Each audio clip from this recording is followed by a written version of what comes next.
بعض اوقات چھوٹی چھوٹی باتیں بڑے فخر کا باعث بن جاتی ہیں اسٹوڈنٹس کے لیے خاص طور پہ.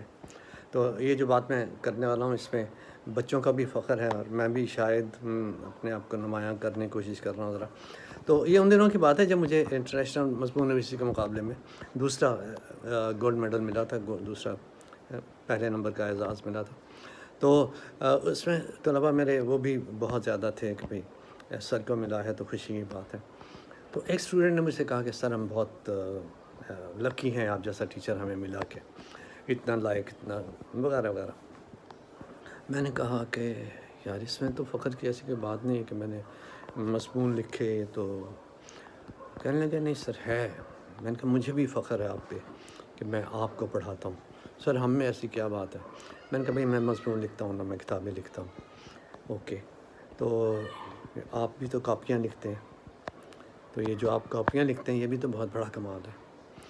سر اس میں کیا کمال کی بات ہے؟ میں نے کہا ہے کمال، سمجھو اسے کمال سمجھ کے آگے کام کرو تبھی مزہ آئے گا.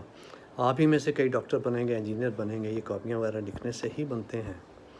تو یہ واقعی میرے لیے فخر کی بات ہے. اور سب سے زیادہ فخر مجھے اس وقت ہوگا جب آپ کو میں کسی وجہ سے کسی مقام پہ دیکھوں گا. بڑے ہو کے جب ہم ملیں گے تو آپ میں سے کئی doctor, engineer, artist, business man, writers اور سیاستدان بہت کچھ بنے ہوئے ہوں گے. تو وہ واقعی ہمارے لیے خوشی کا مقام ہوگا. اور یہ مجھے ابھی سے خوشی ہوتی ہے کہ جب آپ لوگ بڑے انہماک سے یہ کاپیاں لکھ رہے ہوتے ہیں، یہ لکھنے پڑھنے کا کام کر رہے ہوتے ہیں. تو یہ میرے لیے بھی فخر کی بات ہے کہ جتنی توجہ سے آپ لوگ یہ کام کر رہے ہیں وہ واقعی ایک قابل رشک بات ہے. تو ہاں سر بس ایسے آدھا ہاں کہہ کے تو بس خاموش. میں نے کہا okay good luck to all of you, اور میرے لیے بھی دعا کریں، میں آپ کے لیے کرتا ہوں.